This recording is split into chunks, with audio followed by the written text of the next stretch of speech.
In a world where the it thing is always changing, sometimes you need a tour guide or two to help you find your way to pop culture's paradise. If you find yourself reminiscing or in need of a good recommendation, these two have you covered. And now, here's your hosts, Joey and Jeff.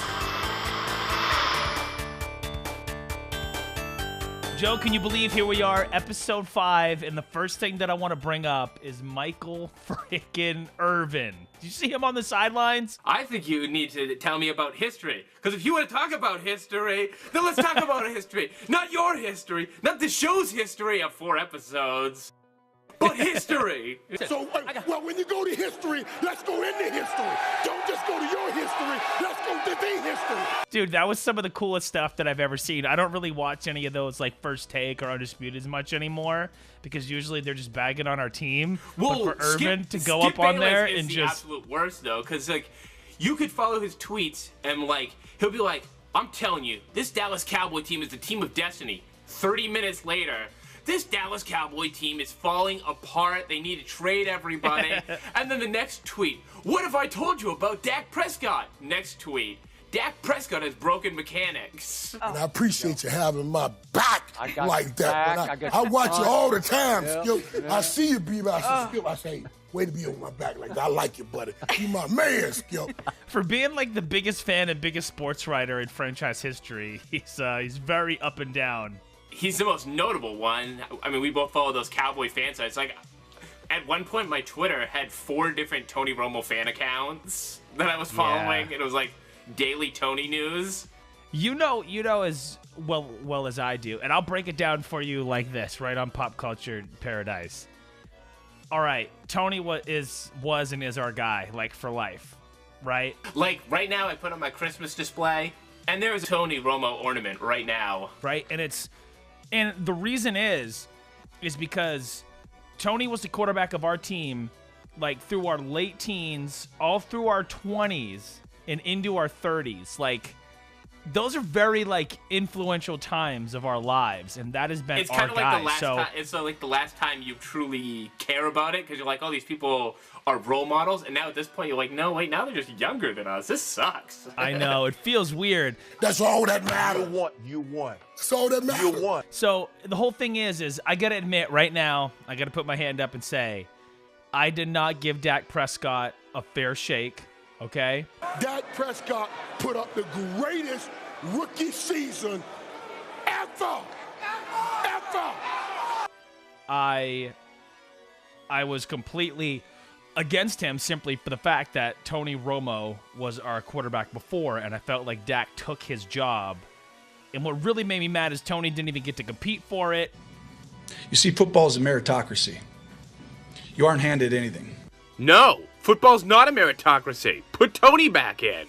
But I was unfair to Dak, and I criticized him too much.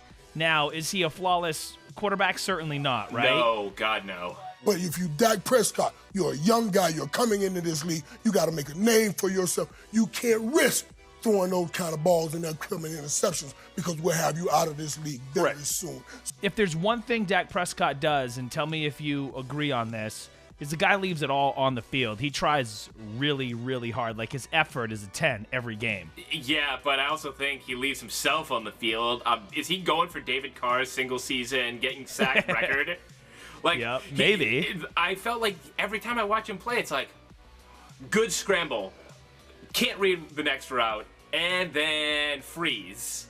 Right. So I can't tell if like our offensive line is falling apart or he's just not that good at evading people anymore.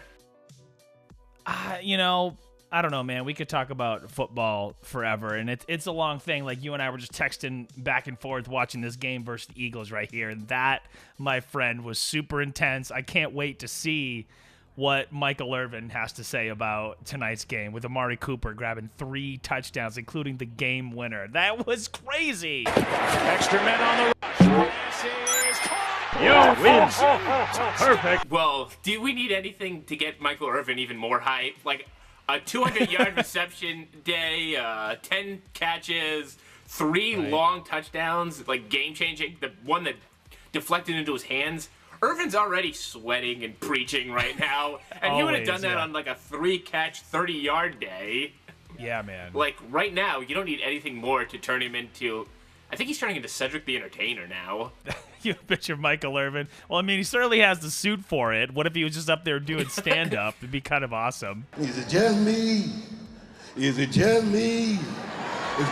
It's so good, I shouldn't have the free. I'm like, oh. You can have the Clumps starring Michael Irvin. Yeah. Of a new age and a time where the Cowboys will rightfully regain and take their proper spot among kings. Do you hear me?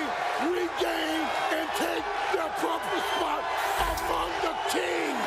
Now, like, So- do you think, because people online, like, when somebody gets real eccentric, they always ask, like, are you on drugs? And you know, as a creative person, sometimes you can just be silly. And, Yeah, you're just being outrageous. And, like, I can't tell, though, with Irvin, because he does have that history. Yeah. Is he back on something, or is he just really, really intense now? I think he's just super intense. I think he's really passionate about the team. Oh, Coach, I'm sweating. I'm sweating around here. Why am I sweating? Is it that hot in here? I'm sweating. No. You're firing people up. That's what I'm talking about. And I think he's the way he is because the city and the franchise need him to be this way. He needs to be the emotional leader still, even if he hasn't played it down in football in how many years, right? Yeah, because Troy has to act impartial, and sometimes it's really annoying. Because you're like, Yeah. Troy, are you actively rooting against this so nobody calls you a homer?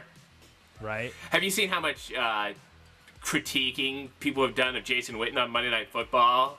Like, he's getting the Dude, opposite of yeah. Romo love. He's getting it bad. Like, he's not that great. But again, it's like, you've never done this before. Like, we're new to podcasting. We're not that, you know what I mean? Like, we're not awesome at it by any means, but Actually, he'll get better, they call you know? me Mike. Mike Awesome. Okay. Well, anyhow, I've like also I said, powerbombed myself off a bus. we could talk about football forever, but I feel like we've texted back and forth a few times, but I don't know. I feel like I haven't talked to you in a while. What's been happening in good old Portland, Maine? Well, I don't know what's going on in Portland, Maine, but Well, you know what I mean. you know, I had a nice Thanksgiving here. I didn't have to worry about any tornadoes coming after me. So, Jeez, dude. Some were destroyed. Minor injuries were reported there. It was an EF2 tornado. but we have had super crazy amounts of snow. Super crazy. Super and crazy Really? amounts of snow. Yeah. Like heavy snow. The kind where you're like, it'll kill your father. Go out there. Have you ever? Yeah. All right, time to go outside. Mondo on rap. You ever gotten that where it's like, no, you gotta go outside because you're young. Oh, damn it, can I be old? I know, dude. That was always the worst. And even if it's just younger by like a few years, like I remember so many days just having to literally shovel my way out of the apartment, right? Down the stairs to the car, around the car, shovel the car off, and then clear a path all the way. You know, like, oh man, like I cannot do that ever again. But I'll tell you what, I might trade the weather we're having here because as soon as it hits like 4:30, it is pitch black outside. You can't see anything. Oh, It's like, I mean, that's what's been going on up here. It's just, and then you get in that darkness, and then you know those glasses. Like, you need the nighttime glasses, but you can't put glasses over glasses, or you look Yeah, like a 'cause then you're just- moron. You know, I put on the HD night vision, and it's all gone. You know, I can see clearer now. This is awesome. yeah, but at least you're safe. But yeah, what I'm saying is like, it's like somebody just goes and the lights go out, right? But there's just been so much rain down here in Nashville in the South, and it's like, I don't know, it's like super depressing because even with the snow, at least it looks cool, and you can like look outside and you're like, oh, you know, like it's snowfall, that's great. But here, Except for when the snow turns brown. yeah, well, Then you're like, okay, this is not only ugly, but it's cold, and then you step in and it's wet, and then with you're a shoe guy, so you have to worry about it damaging your shoes, and then you're trying to step around it, and you're like, tiptoe, can't. you're dancing, and then it's like, oh wait, but that's also black ice. Just sliding on the ice. I'm gonna end up on my ass. I'm just sliding. yeah, and then you're done. And then, you know, somebody falls, and then you gotta go to the hospital, hang out all day there, get to watch all their cool programs while sitting in the lobby, and Somebody comes tell back you, to you man, 15 minutes later. One of the weirdest things for me was I was about to start my show, and my boss tells me, hey, so there's tornado warnings happening tonight and tomorrow. If it gets really bad, just abandon ship and like go home, but be safe, right? So I'm just doing my show. I'm like, whatever. Like, I've dealt with a nor'easter before. I'm gonna be fine. But dude, I crap you not, I was shaken by it, because all of a sudden I do my break, and in the background of the mic I can hear these sirens going off around the entire city. That's a tornado warning.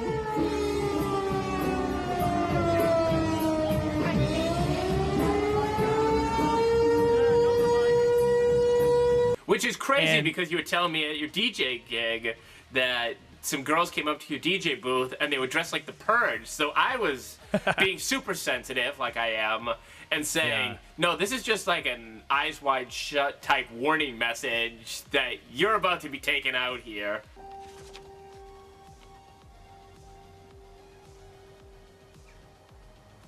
I don't know what you did, but you're going to be wiped out for it. Well, dude, they were cool. Those costumes were sweet, and I was bummed that I didn't see more Purge costumes, honestly. You know, you got a warning for a Texas tornado, and I also made a natural disasters joke. I said, watch out for earthquakes and typhoons. Yeah, dude, the tornado was just like, it was so weird. Like, I thought, oh, I'm going to be fine. Like, this is chill. And I actually dealt with this when I first moved to Nashville. I think it was like my second week. And he's like, look, if it gets real bad, you're in the best place you can be, because our studio is in the basement. So he's like, if it gets real bad and things happen, just get under this desk. And the vortex suddenly descends to rotate wildly along the earth in an upward spiraling motion. And I'm like, are you kidding me? Like, it's the old just school get under drills. the desk. Yeah. Hide under the door frame.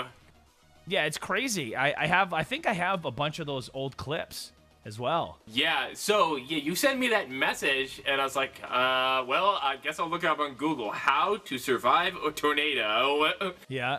And Google's like, well, don't let your patio furniture. And you're like, oh, damn it, my patio furniture's all outside. Yeah, dude, that was such a nightmare, because after the show, right, I leave, and I'm trying to jet back and get back soon, because the rain is just coming down super fast. It's pitch black. You can't see where you're going. And I get home, but of course you can't just go directly inside, because you got to get your patio furniture, because it could fly and hit somebody's window, and I don't want to be that guy. I also had to take the screen off my glass door that slides, because it was like already kind of janky as it was. And of course that would have just flew off and took out somebody's window too. Oh yeah. Well, I mean, I was trying to get you the full instructions, and then like the other one was, whatever you do, avoid traveling, don't go driving anywhere. And I say that, and you're like, I'm already halfway home right now in the car. Yep. Well, he's gonna get swept up in this tornado. He's dead. Well, I figured, I was like, dude, I'm gonna chance it, because I wasn't gonna sleep at work. You know? Yeah. But that is probably the more safe bet. But nonetheless, I wound up being fine. Everything was cool. Without the Weather Bureau warning, without the local storm warning network, without the calm cooperation of an informed public, the toll might have been tragically high. Yeah, it's been kind of crazy down here, dude, but it's been good all at the same time. Well, at least you made it home in time for, I mean, what are you doing at home? You just sent me something that you were like, back on your Alicia Silverstone pervy movie kick. And I gotta tell you, I gotta tell you though, I was editing that last episode and I was trying to find the clips to that second movie you were telling me about, not the one where she's a next door neighbor. But the clip I find from this other one is some like dude bursting in on her while she's taking a bath. Yeah, you see, I think I had misspoken in the previous one. I said that I picked up The Babysitter, but I didn't. I picked up this film called Hideaway. Okay. You know, I kind of wanted to watch The Babysitter. Well, hey now. But let me just tell you about the premise, because that's kind of what we do here. We discuss pop culture. So Jeff Goldblum is in the movie. Actually, we changed it to an Alicia Silverstone fan cast. Yeah, so Jeff Goldblum's in the movie. All I can think about is Jurassic World and Jurassic Park, obviously. And then she's in it, and this movie must have been after The Crush. but it's like a similar role she's playing. So the whole thing of the movie is Alicia Silverstone is the daughter, there's a mother, and Jeff Goldblum is the father. They all get in the car, but they get into some sort of car accident, right? Where the mother and the daughter escape, but Jeff Goldblum dies in the beginning of the movie, and he's on the cover of the DVD. So I'm like, dude, so much for that. But what ends up happening? Well, is this one of those ones that it was shot probably earlier, and then they're like, well, we gotta capitalize on Jeff Goldblum being a bigger star now, after like Jurassic Park. Yeah. Because so look, I'll explain. What winds up happening, Joe, is they bring him to the hospital, right? But the mother and daughter, like in their mind, he's dead, he's gone, and they're crying, whatever. But this doctor does some he's into some hocus pocus witchcraft kind of doctoring kind of stuff. He's a Papa Shango. No, he really is, because he puts some sort of syringe into his chest, and Jeff Goldblum's character's already been dead for 2 hours. So how are you going to revive somebody? But he does it. He revives him, but somehow Jeff Goldblum's character links telepathically with this murderer. So Jeff Goldblum can see what the murderer can see, and the murderer can see what Jeff Goldblum can see. And I almost just turned it off because it was this super stupid, swimmy, CGI bull crap, right? And I was like, what the hell am I watching? I have a better use of my time. Do you think the murderer probably got really confused when he was looking through Jeff Goldblum's eyes and saw dinosaurs in a park? Probably. He's probably like, what the hell? It's a T-Rex! Yeah, I got to thinking, I was like, you know what? Even if this film is bad, which it wasn't terrible, it's gonna make for some good stuff for the show, and I gotta tell Joe about it. So the movie goes on, and Jeff Goldblum's character, who I'm gonna tell you, what the hell was his character's name? I got the DVD case right here in front of me. Siskel and Ebert said, it takes no hostages and makes no compromises. Siskel and Ebert suck, which, I think years ago, their whole review archive went up on their site, and I was just kind of like, all right, I'll see what a film reviewer says about something. I don't take them seriously, because, most of them have never made a movie either. Right. But I went, every movie I loved, I basically watched them trash it, and I know... All right, no one's going to be like Teenage Mutant Ninja Turtles Secret of the Ooze is a classic movie. But I disagree, because it is. The first film is the Ninja Turtle sequel, and I found the new one just as boring and violence-filled as the first one, with one difference. The novelty of seeing the Turtles has worn off. They're not going to put it in a film class where they're all pretentious about movies. Mm-hmm. But it's kind of like you watching these two guys talk about how stupid it is, and you're like, yeah, it wasn't meant for you, though. These radioactive turtles who seem to applaud the lowest common denominator. They talk to each other in the way that teenage boys sometimes do when they're trying not to stand out from the crowd by having any ideas. Cowabunga, dude. No. And I always loved it, so. Well, you gotta think, a film that is made, everything is based around demographics, right? 50-year-old adults aren't gonna like teenage pop, and they're not gonna like the Turtles. I think if they do, you might want to put an eye on them. Yeah. So anyway, I was Hilton. Yeah, I was trying to look. His name is Hatch, so I don't have to keep saying Jeff Goldblum. No, and I want you to put a little counter up here every time I say his name. All right, so what ends up happening is Hatch gets super paranoid because he can see this stuff. Now, his family thinks that he's gone crazy, which on the surface, he kind of has, to be honest. To be fair, and when he's Jeff super Goldblum out there. is talking, he already sounds crazy. Yeah. So in his Jeff Goldblum kind of way, he is just, he's doing his whole shtick, and then he buys a bunch of guns for the house. Okay? Now his daughter is going through that teenage phase where she's trying to get out with her friends, she's trying to do this and do that. But anytime Hatch gets inflicts pain on himself, he goes into the killer's mind. So long story short, the killer is trying to get Regina, which is Alicia Silverstone's character, and it turns out in the very end that the killer is the son to the doctor that saved Hatch's life. So that's why they were like I told you, that weird CGI whatever stuff, and it just like connected them. That's why they're together, and it turns out that killer also killed his mother and his sister. So the killer, like life, found a way? Life, finds a way. He found a way, and his way was collecting bones and building a big sculpture out of them to show his dad. I found a way, I found a way. I mean, you know, it's doing something nice for his father, okay? Yeah. It was super weird, man, but I don't know. I kind of dug it. I think I picked it up for like $1 or so I'm not mad about it, you know? So now, are you going to complete your Alicia Silverstone collection? Like you have your Jennifer Aniston collection? You know, I might get to that point, but it is around like Christmas time, so I gotta, you know, not think about just myself as much as I'd love to just go on like a huge spree and pick up all of her films, you know. But I'm sure I'll get to that point, you know, sometime down the road, right? Well, when you're up here, we can always go to Newberry Comics or Bomo's and film you going through the aisles and the VHS section. Dude, I can't wait to get up there. I know there's going to be like snow and stuff, like probably a lot of it, but I am pretty pumped to get back. Yeah, I'm really pumped to get home and just kind of see everyone and just escape from this busy life here in Nashville for a while.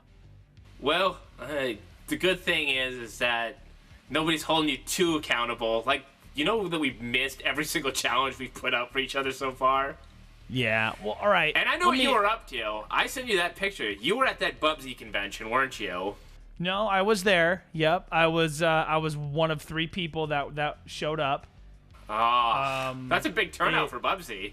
Yep, but then there was a carbon monoxide scare, and the place got shut down. Nuts. So, now would you say what could possibly go wrong? What could possibly go wrong? Yeah, anything that could go wrong went wrong.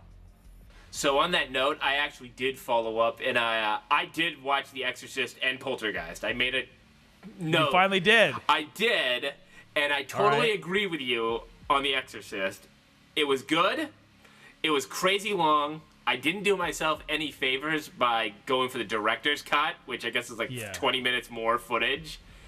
And I took random notes, and the one thing that stuck out to me was, you ever see like a movie and you're suddenly like, oh, I know where that parody's from, because you've seen the parody 100 times before you've actually seen the actual scene. Right. And you know when she comes down in the living room and just starts peeing on the floor in front of everybody? Yeah. And I'm like, yeah, that's the Scary Movie 2 scene. Yeah. Which we saw it in theaters and pretty much nobody was there. Shake your ass. Show me what you're working with. Shake your ass. You suck.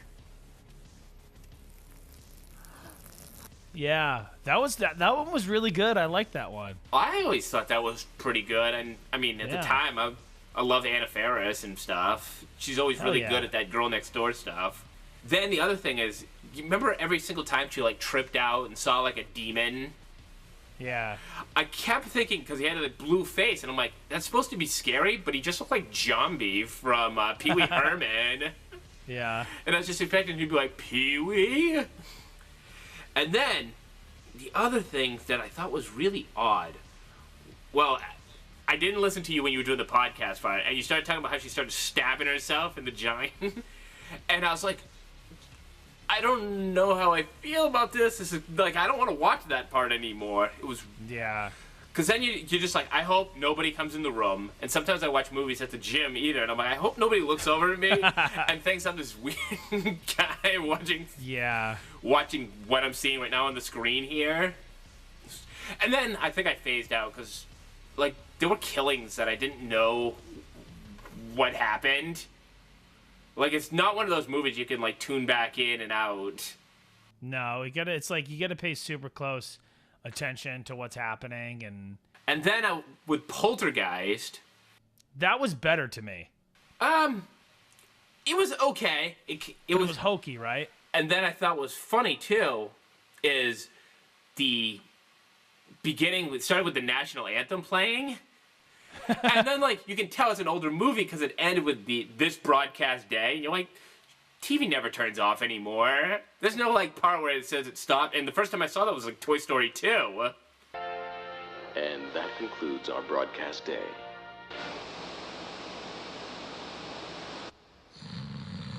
Yeah. And then the other thing, I'm like, the real scary part is that flickering TV in the middle of the night where you have to, because it just reminds you of sleepovers when you're like, let's not make any sounds, don't wake anybody up. Quiet. And then I was like, you know what it really reminds me of? Jeff's favorite part, when we used to sneak off to the computer and look up things on the internet in the middle of the night and then print out porn.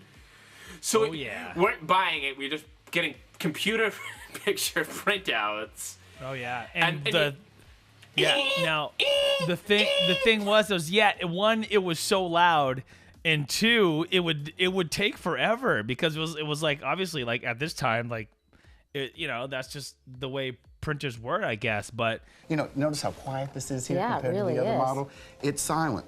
And it was so late at night. But the cool thing about all that is Joe and I were so stealth that his bedroom, I think, was 2 doors down from the computer room. Yes. And we could get to the point where after it would print and it would wake up the whole house, and specifically your dad. In his underwear.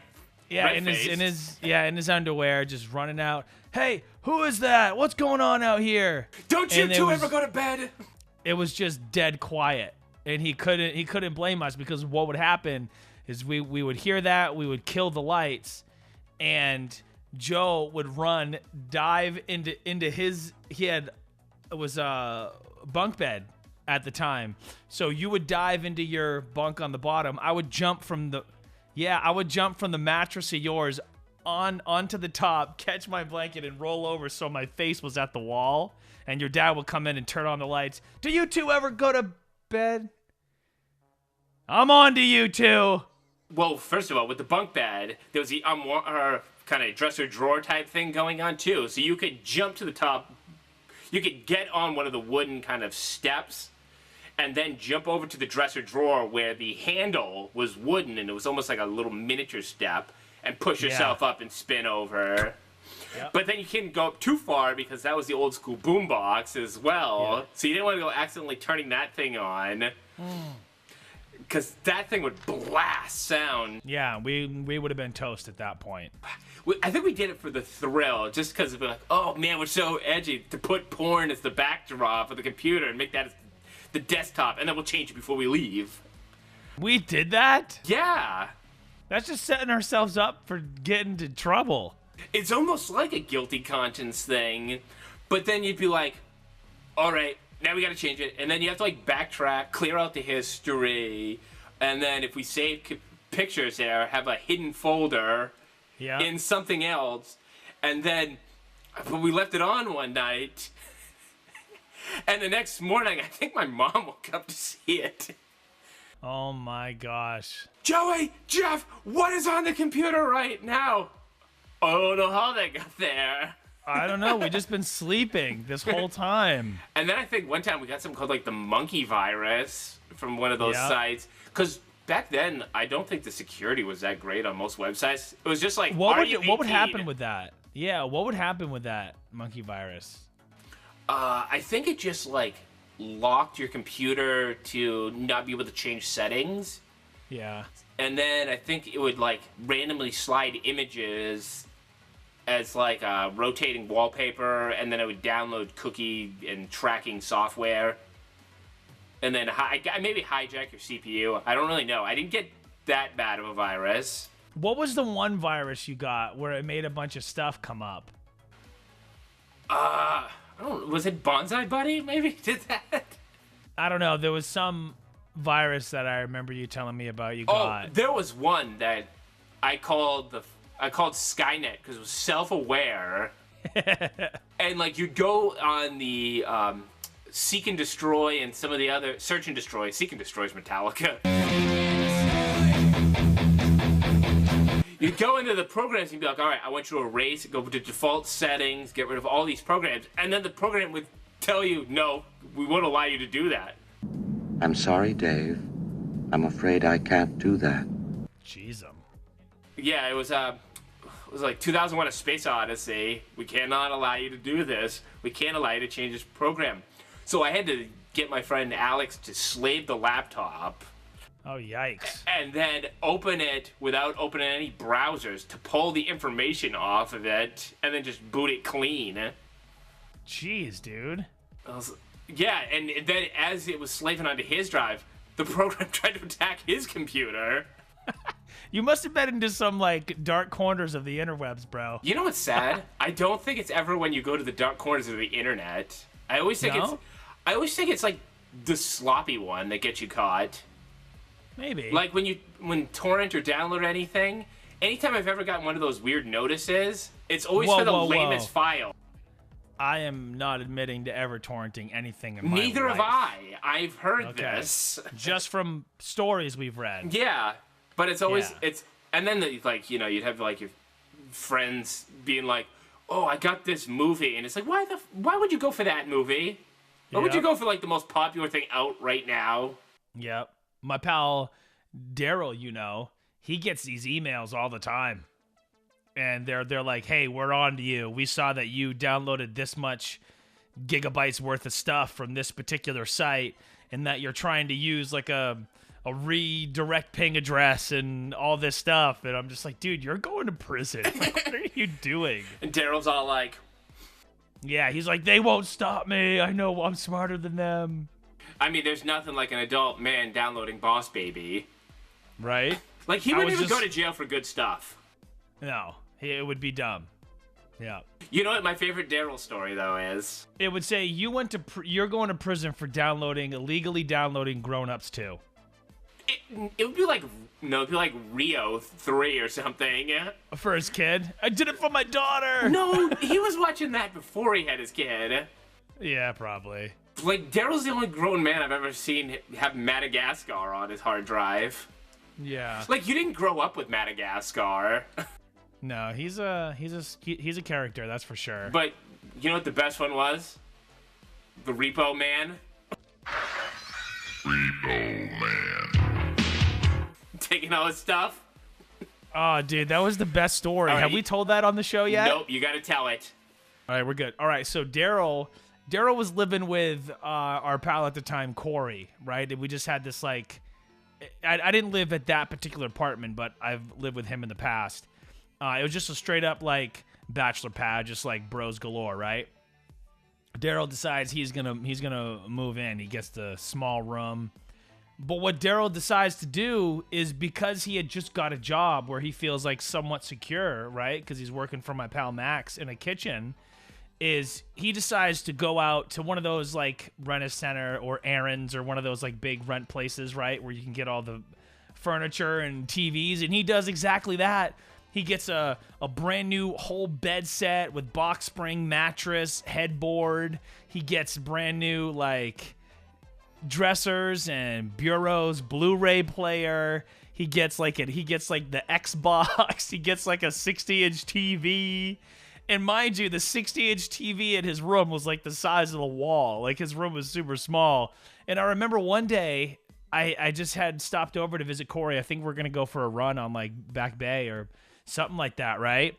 And we get there. And also any of those Back Bay runs is just, like, freaking Corey's ridiculous in shape. And then just like, nope, dude, I'm huffing. I'm puffing. Hey, please. Like, yeah, go ahead. I'll find you. The water fountain's like... another half-mile away. I don't think I can make it. I'm just going to jump in the water. Yeah. So what ends up happening is we hear a... And I'm like, who the hell is knocking on the front door? Because anybody that knows to come to that crib goes to the side door, right? Mm-hmm. So they keep knocking. And Darryl goes into his room and closes the door. So we're like, what the hell is that about? So one of the roommates answers the door, and it's Repo Men from the rent place, and they're like, we're looking for Darryl Smudout. Sorry, I just totally dropped his full name. We'll censor that. Yeah. So what ends up happening is they're like, Darryl, there's people here trying to find you, right? So he comes out and he's like, hey, what's wrong? And he's like, what's wrong is you're 6 months late on your payments or something. So he goes, Yeah, but I had just sent my payment, and they're like, "Okay, dude, we get it. Checks in the mail, but we're here to take back your stuff because you can't pay for it." I mean, how else are Rent-A-Center going to afford having Hogan and Troy Aikman be their sponsors? What did we talk about? More showmanship. 52-inch Sony HD TV, $39.99 a week with no credit check and satisfaction guaranteed, brother. Exactly. You got to pay that Troy Aikman money. We're all there just watching this happen, sitting on the couch, right? So they go into Darryl's room, and piece by piece, they're taking everything out. They take out the dresser, and Darryl's clothes are all over the floor. They take away the bed. They take away, the bed frame and all that stuff. And then they take away the TV and the Blu-ray player and even the remotes. And as they go to, first off, as they take away the DVD, Blu-ray player, whatever it is, I go, Darryl, you might want to take Ebony Beauty 65 out of there before somebody rents this and gets a surprise. And everybody starts just laughing their ass off. Everyone in the apartment, the people taking away Darryl's stuff, and that wasn't true. Like that wasn't in there. Are you sure? But he was so embarrassed. He's a liar, and he's a thief. Can you believe it? He's a day late on payments. A day late. So you know what that means? That means that is mine. Yeah, his face got so red, and so the guy takes the remotes, and Darryl yanks the remotes out of his hand, and he opens up the backs of them, and you know how you smack it on the back of your hand? He smacks the batteries into his hand, and he goes, "These are mine." He keeps the batteries, and he hands the remotes back to the guy, and they're like, "Take care, sir. Bye." And then we go look into his room. There's just a bunch of clothes on the floor, and that's it. And like a phone charger in the corner. Everything he had owned was gone. It was the best. It was the best. You watched a man's life fall apart, and you're just like, great theater. You couldn't help but laugh at him. Like, it was he's our pal, so we're gonna bust his balls for it. Darryl's great, but no, he is. And that's not even the worst thing that's happened to him. The guy had his car stolen in front of his face because he went into a store to pick up a pizza. He just does this stuff to himself, so you gotta kind of, bust him for it a little bit. The thing I think is the greatest about him is he's all high and money, and he's just like a really cool guy, but then life just comes around and says, no, you're not allowed to be. Yeah, life smacks him in the face quite often. I haven't spoke to him in a while, so I'd be curious as to how he's doing. I'm definitely gonna have to catch up with him when I get home. I saw him at the WWE event. Oh, yeah, he was doing pictures, you said. Yeah.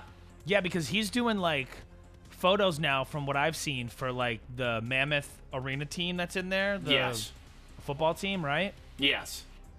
That's kind of cool, right? I think so. Yeah. So anyway, about the Poltergeist, the one thing I also thought was cool, it took me a second to recognize freaking Craig T. Nelson's in it, and I was like, oh, it's Coach. Coach is in it as the dad who bought... He's the dad. Yeah, and then, I don't know, I found that the movie was stressing me out more than it was actually scary. Imagine if you had bought one of these homes. You just totally got ripped off. You have to spend all this money. You have to invite weird people over to do exorcisms. Well, here's the thing, is he didn't have to pay a lot for that home because he sold them. He sold those homes, but his boss didn't tell him that they built those homes on burial ground, and they didn't move the bodies. Yeah, that's true. I mean, that's what wound up happening. But you talked about how Poltergeist stressed you out. You know what stressed me out that I watched on Black Friday? What did you watch? Christmas with the Kranks. All right, you did send me this message about why Christmas with the Kranks stretch you out, and I'm like, I'm meaning to watch it. And funny thing is, I went to my sister's, and she's like, oh yeah, I recorded it too. I've been meaning to watch it. Because I think in 2018, Tim Allen's become the cool thing again. Hasn't he? Last Man Standing never stops playing on TV. Home Improvement's back everywhere again. Yeah. And now I just kind of want to watch all those movies just because I don't know, there's something so daddish about him that you're just like, I miss this. I miss like a he's cool like the dad. ultimate dad. And so why did Christmas with the Cranks stress you out? Well, it's stressing me out because it's kind of the same effect that Christmas Vacation has. Is like, all right, so with Christmas Vacation, it's just Clark and all the terrible things that happen to him, and he can't get ahead, and you're so anxious for him that it stresses you out. And it's kind of that same way with Christmas with the Cranks, because all they want to do, Jamie Lee Curtis and Tim Allen, is skip Christmas for a year. We skip Christmas. We'll go bask in the Caribbean sun. We skip Christmas? What's up? No Christmas Eve party? Run away from Christmas, huh? Right? What's the big deal? Their daughter's gone. She's out of the nest. They're older now. They like to have some time to themselves, go on a cruise. Doesn't seem like a bad decision. But the whole town, everyone in their town, in their neighborhood, the whole city is just giving them crap about it. And just one bad thing after the next happens to them, and they can't get a break. And then, hey, I'm coming home for Christmas, and I have a new boyfriend named Miguel or something. I changed my mind, and I'm coming home for Christmas. What? And they had turned the whole neighborhood against them, and they now needed to present like a big Christmas party for their daughter to return. And I just start biting my nails, dude. I'm like, there's no way they're gonna get this all done in time. Like, this is so stressful. And eventually they agree to come together and do it for the daughter. And it's just like, it's a really, really good movie, but it is a stress fest for me. Well, so, like, I saw a preview, I guess, like, a meme thing that's going around is people re-editing Christmas with the Cranks into different novelty trailers. What do you mean? All right, so somebody posted up Christmas with the Myers, and they took Jamie Lee Curtis's character from Christmas with the Cranks and edited footage of Michael Myers stalking them. Where can we watch this? It's on Twitter or YouTube. I think you just got to type Christmas with Michael Myers, Christmas with the Cranks mashup, or something like that.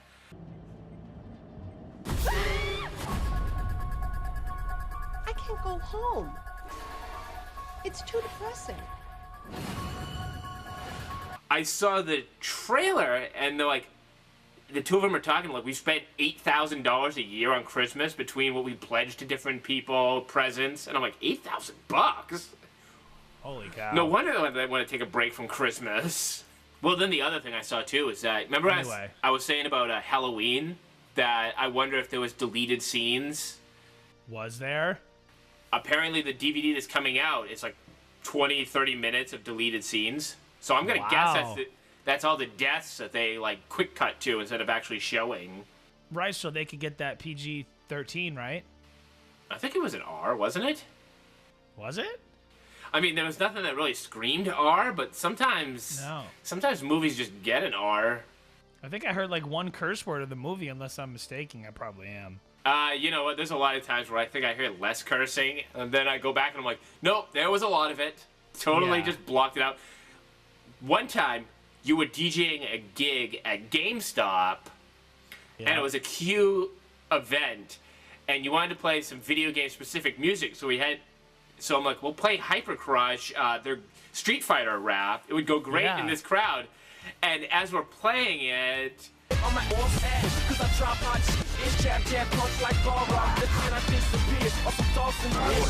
it's just F-bomb, F-bomb, F-bomb, and I'm like, oh yeah. Yeah, and they're just coming so fast, and you're not like super familiar with the song, so you don't know where to like censor it. And by the time you push censor, it's already, and you're just like, damn it. And then you're like, well, luckily this isn't being broadcast live or anything. No. I'll just shoulder it if it comes to the station as somebody complaining. But it's never that. It's always something stupid for somebody to complain about. Did I tell you that I DJ'd at the mall here in Nashville, the Opry Mall? No. Was this better or worse than the GameStop one? It was longer. GameStop I was only there for an hour. It was for like a special release of a game. It didn't pay that well. Yeah, my cousin wanted to get that. It was I think it was Fallout 4? Was it? Or Fallout New Vegas or whatever the heck that was? I thought it was Grand Theft Auto. I don't know. Oh, it was. It was Grand Theft Auto 5. Okay. Yeah, cuz that like game is still awesome, and I want to own it. but I just am cheap. Anyway. I one time stumbled upon a gigantic stack of games that were without a cover, and it was just all kinds of Wii games, but like decent ones from that library. And then in that stack was a copy of Grand Theft Auto 5 for the 360. Yeah, and you were just like, let's do it? And I was, because it was like, there were 4 different copies of Mario Kart Wii. Nice. And then I brought it in to get a few bucks at Newberry's or Bomus. Yeah. So I was saying I DJ'd at, it was a store called Lucky Brand. It's like a jeans store. And they just wanted to hear a bunch of 80s rock, which to me was like a breath of fresh air compared to what I'm usually playing, which is like pop and hip hop, right? So I was like, absolutely, like, you're going to pay me to play Kiss records? Yes, I'll be there. And it was cool. It was chill, man.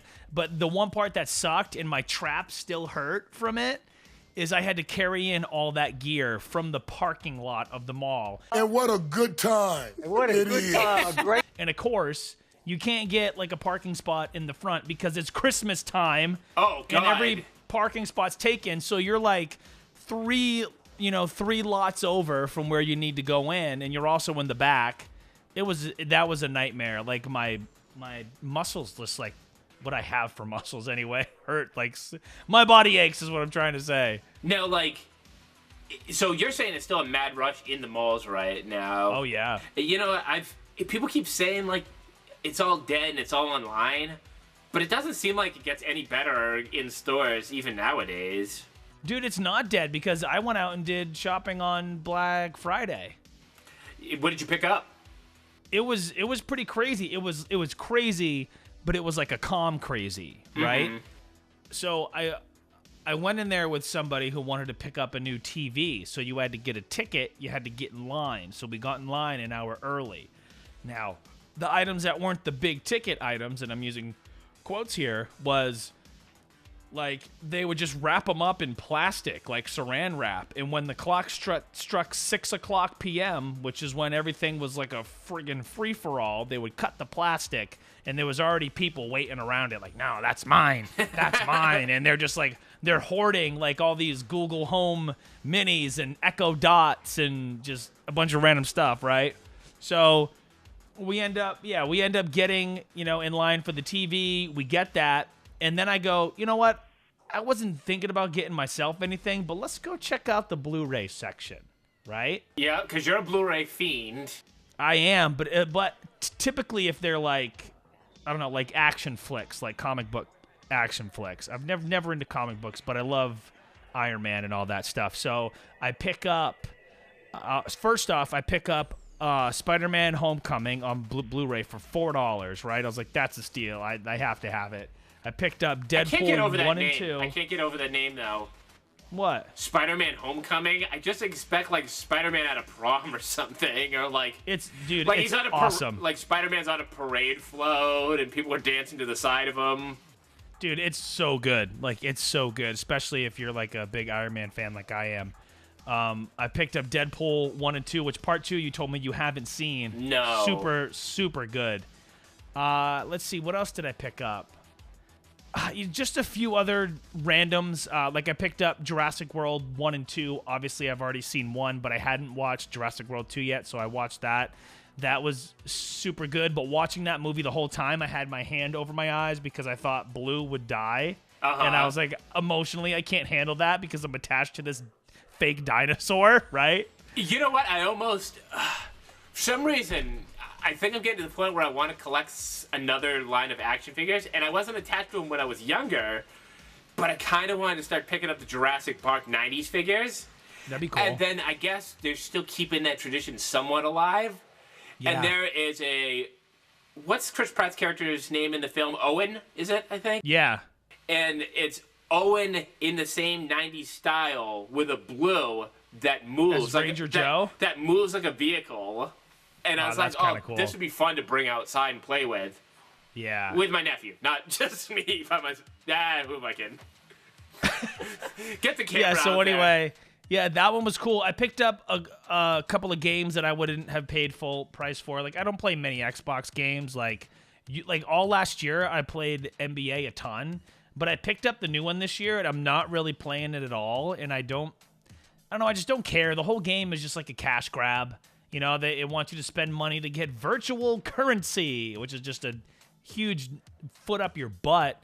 But I did pick up UFC 3, which I wouldn't have paid full price for, but I got that for like, what was it, 15, 16 bucks, something like that. And then I also got Mortal Kombat XL, which I know the game's been out for a while, and I know you recently got that, right? Xbox was nice enough to send me something that said, hey, here's $10 to spend for free, or $5 last year, and I'm like, yeah, perfect, time to check the clearance bin, and yep, basically got myself a free copy of Mortal Kombat X. That's sweet. Yeah, so I picked that up. I think it was like $8, $9, dude, and I was like, yup. I almost picked up WWE, but after talking to you on the phone today on my way to the grocery store, I'm glad I didn't. Yeah. You gotta break this one down. I gotta hear. Dude, you were so pissed. All right, so I've gotten past the point where I get angry at video games, and Jeff's been around for some of my Madden breakdowns. I've kicked a hole in the wall because of Madden drills. I've elbowed a side of the wall because of Madden. Back in the day when TVs weren't made of, like, the cheapest material possible, you could throw remotes at it, which I kind of missed, because I started playing 2K19, and apparently I haven't played SmackDown in quite a while, that I don't know the new pin system. So, literally... Which, hold on, which you think would be, like, the simplest, like, the most simplistic part of the game, right? You would think that you just, pinfall. Yeah, you just pound the buttons fast enough, or maybe a better timer, but it is literally... I'll get body slam once. 1, 2, 3! Because my instinct is to hit A, it'll freeze it, and then you're already at like a 1.5 count by the time it starts freezing again. Then you panic, hit it again, freezes, and you pinned. And then I'm like, all right, I have no idea how to do this. So then it tells you gotta hold off for a second, and then it'll get to the bar. So I've mastered that part. So now you only have 2 seconds to kick out rather than 3. Exactly. And then how is that helping anybody? No, and then you get the finisher, and I guess the finisher is a different system that I'm now reading up online. And then once you hit that, you have to wait like 1.5 seconds because it'll freeze because you just got a finisher on you. And then it opens up a smaller window to do the same thing to make a guess. But like it goes so fast that you end up missing it. So it feels like those when they change Madden field goals. And all of a sudden, like, the first time you go, and you go flying, shanking the thing, and you're like, what happened to the old way? The old way was easy. Simple when it was just down, up. Now it's left, to the right, and then all the way down, all the way up, and you're like, oh my gosh, you gotta be kidding me. So, yeah, now I'm playing through the story mode, which is actually kind of cool, because you play as your character, but they literally do not let you pick any kind of cool outfit or hairdo, or like you get 5 styles of facial hair. So you're just the bum, right? And you have no moves basically, except for like I think there's like weird slides where you can do Ryback's taunt. You don't have to pay for that, but literally every other taunt is logged. And then you can do I think it's one of Tommy Gunn. Tommy Gunn. Tommy Dreamer? Tommy End on the indie scene, which is Aleister Black. You can do that Tommy. Kick thing as one of your finishes, or you could do a Canadian Destroyer. Oh, Jesus, but yes, that's realistic. So basically you fight your way up to the indie feds, and then you invade... I'm at the part where you invade NXT. Ooh. But the thing there, too, is... But you can't pin anybody, or you can't kick out of pins. Literally, like, if they... I've been losing matches where, like, I dominate the entire thing, and then they just hit one, like, comeback special on me and pin me. Yeah. And then I had to fight Braun Strowman, and he hit 2 moves on me. I'm in complete red and can't win. What was the line you told me that Braun said to you backstage? Oh, so you go up to Braun Strowman, and this game's so weird, because it's like, all right, you wrestle, like, this is guys CJ or CQ or whatever. Yeah. And you wrestle him, and he hates you, and then you go out in the ring and have a match, and they blend it like it's kayfabe and not kayfabe. And then you go backstage, and, like, you cooperated, but you hate each other, but then people will be sent out to fight you like it's a real fight, but it's a match. Bro, it's a swerve. It is very Russo-esque. But so you go up to Braun Strowman, and Braun's like, "What kind of match do you want to have tonight? What way do you want to die?" Oh my god! And I'm like, "Wait, is it a real fight now, or is he?" Yeah.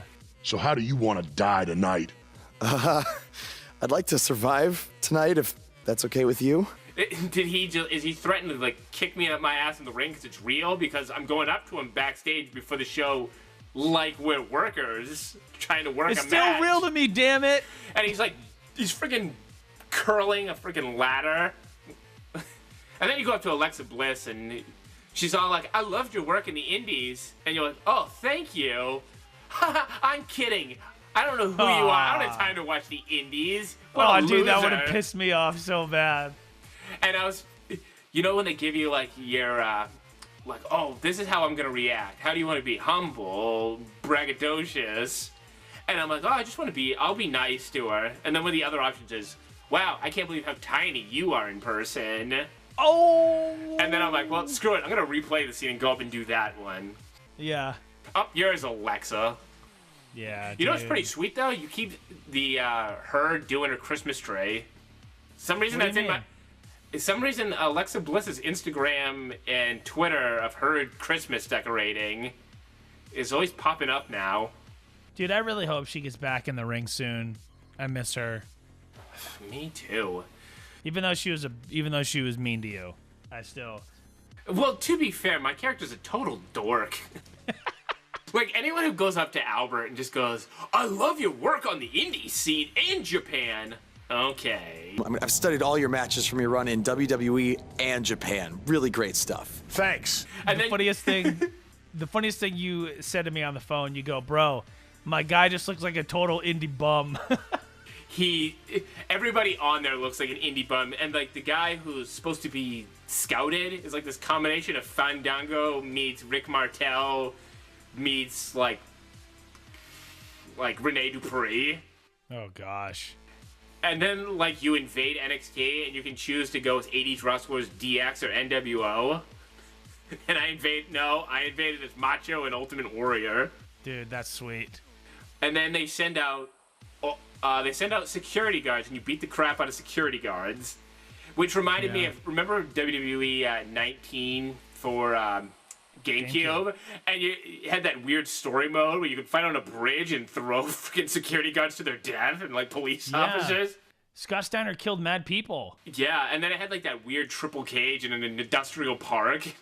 Yeah, that was weird, man. But that game was kind of good though. The fact that you could do a triple cage, it was like that, and it's so much. I think it's like the last unique one that they did. Yeah. Because like I'd still go back to play that because it's so bizarre. But still, on 3, the best professional wrestling video game of all time. 1, 2, 3. WCW No Mercy. versus the World. No, it's like No Mercy. And then you texted me and you're like, "Man, I bet you just wish you were playing No Mercy." Yes. You know what? Just update No Mercy. Right? WWF No Mercy for Nintendo 64. It doesn't get any better than this. I mean, dude, you know there's... If you could connect online with that, there's people that have just, like, recreated all those, you know? Well, they had that thing recently with Crash Bandicoot at the Game Awards, which was the lamest thing I could have watched. And they're putting out Crash Bandicoot Team Racing remastered for PS4, Xbox One, and the Switch, and it's going to have online capabilities. Dude, I need your thoughts on this. On Black Friday, I almost bought the Switch. But then I thought, but you I'm don't probably play that gonna... much, so you basically collect dust. Well, here's the thing: is I was like, look, if I get this, I want to be able to play like the Super Nintendo games, like because I know you can like connect online to it, right? Yeah. So I thought, well, if I can get like all those dope games, like that would be worth it. Like I wouldn't really buy any of the new ones, you know. But just being able to have a console that I could take with me and also play it at home. All those games is sweet. And I think the problem is, though, is if you take it into work, and then suddenly you're not as good at your job now, because now you're thinking about playing the Switch, and Yeah. As much as I'd say the distraction would be cool. It's like, no, you're killing it there. Don't do that. And plus, it was like $3, and it did come with Mario Kart, but I was like, $300, and I'm probably gonna play it for like a month, and then it's just gonna sit in my apartment. Honestly, Mario Kart 7 is super fun. Or Mario Kart 8, because I bought a Wii U super cheap, and I got Mario Kart 8 with it, but I don't have all the unlockables.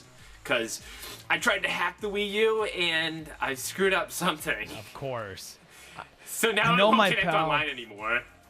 No, I know my pal Robbie has the Switch, but he never uses it. And Robbie actually sold my Super Nintendo stuff too when I moved. And lost your copy of Bubsy forever. Yeah, I know he has that stuff still. But you know what else that bastard... Actually, no, he doesn't have it. He mailed me stuff to like clean and detail my car with, but I also loaned him my Kevin Owens DVD, and he mailed it to me, but he mailed it to like the address, my sister's address from when I first moved here. So now somebody that lives there now has a bunch of cool stuff to clean their car with and a Kevin Owens 3-disc set. And I'm pissed about it. Yeah, Sorry. well, he's hobbling right now, so he's okay. Yeah. Well, dude, I want to put a bow on this show and do a little show and tell with a recent purchase of mine. Okay, what do we have here? Okay, now this has been endorsed by celebrities everywhere. I see it on my Instagram like every single day. And this was on Cyber Monday. And I was like, you know what? I didn't buy a Switch. Doesn't mean I can't whiten my teeth. So what I did is I went and bought the High Smile teeth bleaching cleaning system. Now, right? you paid for this. No, I did. I paid $40 for this. Usually it's like $60, $70. And I'm thinking about doing like a mini Instagram vlog thing about it, you know? But essentially, like I've tried one of these before at Suntan City and it hurt my teeth, right? Yeah. But so they ended up giving me a refund. So yeah, what it comes with is these 3 different syringes, right? And then you also get the light, you get the LED tray. And I'm reading on here that if you do a before and after picture, they send you a free whitening pen. So I'm thinking of doing maybe like a little Instagram kind of, mini vlog thing about it, just to kind of keep track for myself about how it is and all that stuff. Have you used something like this in the past before, or am I just like, am I crazy? I've used the ones with the light, and it was like you put gel all across the teeth and then use the light. Right. But last few weeks, I've used the tray with the syringe. But my problem has been when I have the syringe in, I feel like I swallow some of it, and it made my throat just like close up. Ugh. And the other thing I've been trying though is, like, the worst thing about online is you start looking at like all these weird all natural, or this is the new trend, or this is how you should, this will help you do this, buy this. And so like I've looked at coconut oil. So I got this big thing of coconut oil that you're supposed to swish. Yeah. And the oil will pull out the yellow. Okay. And then the other thing I bought on Black Friday, because I've been hearing all about the therapeutic aspects, which I was like, that's bull. And what? I have a hard time buying, but I recommend it because they're like, oh, it makes you feel secure as well. Weighted blankets. You know what? That's so bizarre because when it's hard for me to sleep, I have this down comforter that's on the like light side, but I also have one that's heavy that has a duvet cover over it. And when I can't sleep, I grab the second one and I put that on me, and just the weight of it pushing me down helps me sleep. So that might be like a real thing, dude. So the science is that it's supposed to, it makes you feel secure, and I guess it makes you feel like you're getting hugged, which is too hippie-ish for me. Come here. It makes you feel secure, and I guess they say less anxious. But the part of the science that actually checked out for me was a weighted blanket keeps you from tossing and turning at night, and gets you into REM sleep faster. Mm-hmm. Because like, even if you even if you get the proper sleep you need and you wake up groggy, you probably were tossing and turning and you didn't even know. Right. So this thing's just like, I got a heated blanket underneath me, this thing on top of me, weighing me right down. So, all right, so is just the blanket heavy, or do they just like throw weights in the corners of them? Like, how does it work? There's like a bead or a horn or something in there that adds weight in between it. Gotcha. And here, let me pull this thing. This is... Yeah, I want to see what this is all about. Yeah, so... Holy cow, look at that thing, dude. That's awesome. It's like very industrial looking. And it hugs you. Yeah, and you know what the thing is, too? Is if you want to feel weak muscles, like, roll it up and fold it and put away your friggin' laundry and do your friggin' bed sheets. Clean your room, Jordan Peterson style. Yeah, you're basically like, oh my god, rip them, curls, with a blanket. I love it. Yeah, so, dude, I'm thinking about doing, like, a mini Instagram vlog thing, like I said, about the high smile, because it comes with, like, you need to see this part, right? Well, the blue light was one of the stranger things, because I'm putting a light in my mouth. Yeah, well, look at this. Here's one of the things that it comes with, and as you're looking at it, let me explain. It just shows, like, all the different shades of teeth, right? So you go all the way down to the most white, but if you look, some of the teeth are red. Who has red teeth? Dracula. I don't know. So you got to try to like. I don't know. You got to try to like match it to yours, but yeah, maybe because all right. So you're supposed to use this every day. Now, this whole kit is supposed to last me. I don't know exactly. I always find that the last one I did was 14 days. Okay, yeah, I think mine is too. And you're supposed to see results, like, immediately. Oh, have you also seen, while we're on the topic of teeth, have you seen this charcoal toothpaste sensation sweeping Instagram? I saw somebody make a joke about black charcoal or something whitening your teeth, but I thought that was just, like, a mean way for somebody to tell them to poison themselves. Yeah, it could be, man. In some studies, they saw increase in cavities. But anyway, I smoke hookah, so just like the smoke itself can kind of like just like stain your teeth, and you know. Do you need one of those ads to tell you that it's bad for you? Because I swear to God, the Game Awards, every fourth commercial that they aired that wasn't a trailer for a video game or an app was just like, vaping is just as dangerous as cigarettes. Dude, vaping is so whack, dude.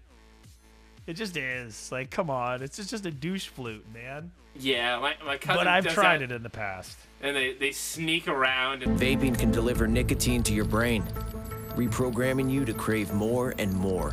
Do you remember when I used to use the, like, hookah pen before vaping became, like, a huge deal? Those hookah stores are so sketchy. Yeah, dude.